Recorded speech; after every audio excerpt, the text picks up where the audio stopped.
महाराष्ट्रासाठी मराठी माणसासाठी हितासाठी एकत्र यावं असं म्हणणं आहे. मात्र यामुळे महायुतीला फटका देखील बसू शकतो. नाही असं आहे ना की काय होणार आहे, एकत्र येतात नाही येतात हे काळच ठरवेल. पण महायुतीला भक्कम जनादेश विधानसभेच्या निवडणुकीला महाराष्ट्रातल्या जनतेने दिला आहे. त्यामुळे महायुतीला काही फरक पडेल येण्याने असं मला काही वाटत नाही.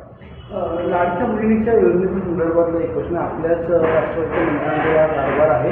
पण बालसंगोपन योजनेचा जो निधी आहे तो निधी पुन्हा एकदा लाडक्या बहिणींना पैसे देण्याची वळणात आलेला आहे. त्यामुळे 2024पासून या लहान मुलांना, निराधार, बालकामगार अशा मुलांना निधीच मिळत नाही आहे. जे वर्षाचे त्यांना काही हजार रुपये शासनाकडून दिले जायचे ते मिळत नाही, कारण की तो सगळा निधी जो आहे तो इकडे वळणात आला असं सांगितलं जातं आहे. काय आपली प्रतिक्रिया याच्यावर? म्हणजे लहान मुलांना जे अनाथ मुलं आहेत त्यांचा निधी जो आहे तो हिरावला जाण्याची शक्यता आहे.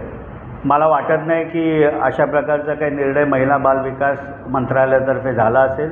याबाबतची अधिक माहिती मी त्या खात्याच्या ज्या मंत्री आहेत कुमारी आदितीताई तटकरे यांच्याकडनं नक्की घेईन आणि त्याबाबत आपल्याशी अधिक त्याच्यावर बोलेन.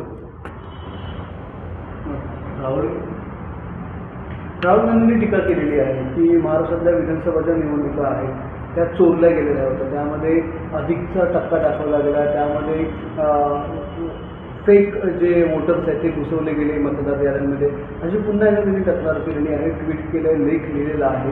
अशा प्रकारे निवडणुका चोरल्या गेल्या महाराष्ट्रातल्या. असं आहे की निवडणुका हरल्यानंतर सर्वप्रथम तर EVMवर त्यांनी दोष दिला. ज्या वेळेला लोकसभेच्या निवडणुकीमध्ये महाविकास आघाडीला घवघवीत यश मिळालं, 48 पैकी 31 ठिकाणी महाविकास आघाडीचे खासदार निवडून आले. त्यावेळेला कधीही मतदार यादीबद्दल त्यांनी प्रश्न उपस्थित केला नाही, कधी EVMबद्दल केला नाही, अचानक मतदान वाढलं हे प्रश्न उपस्थित केले नाहीत. पण विधानसभेला जो दारुण पराभव महाविकास आघाडीचा झाला, शिवसेनेचा उभाठाचा असेल, काँग्रेसचा असेल, राष्ट्रवादी काँग्रेस पार्टी शरदचंद्र पवार गटाचा असेल, त्याच्यानंतर त्या नैराश्यातनं काहीतरी कारणं पराभवाची आपल्या कार्यकर्त्यांना सांगितली पाहिजेत. ह्यासाठी हा उठाठेव आहे. कुठल्याही प्रकारच्या कुठलीही दिशाभूल आणि खरं तर हा महाराष्ट्राच्या जनतेचा अपमान आहे.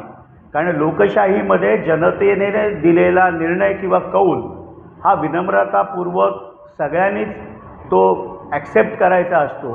हा जनादेशाचा आणि महाराष्ट्रातल्या लोकांचा सातत्याने काँग्रेसचे नेते राहुल गांधी करत असलेला अपमान आहे.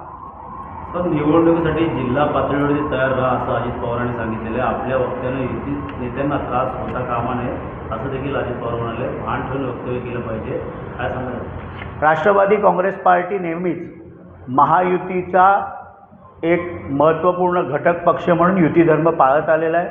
आमच्याकडनं युती धर्मामध्ये कुठेही कुठल्याही प्रकारचा विसंवाद, कुठल्याही प्रकारचं चुकीचं वक्तव्य जाणार नाही याची खबरदारी राष्ट्रवादी काँग्रेस पक्ष घेत असतो.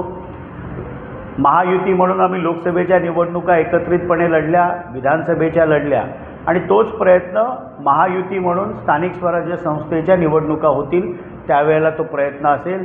याबाबतचा निर्णय तिन्ही नेते म्हणजे मुख्यमंत्री माननीय देवेंद्रजी फडणवीस साहेब, उपमुख्यमंत्री माननीय अजितदादा पवार साहेब, उपमुख्यमंत्री माननीय एकनाथरावजी शिंदे साहेब घेतील.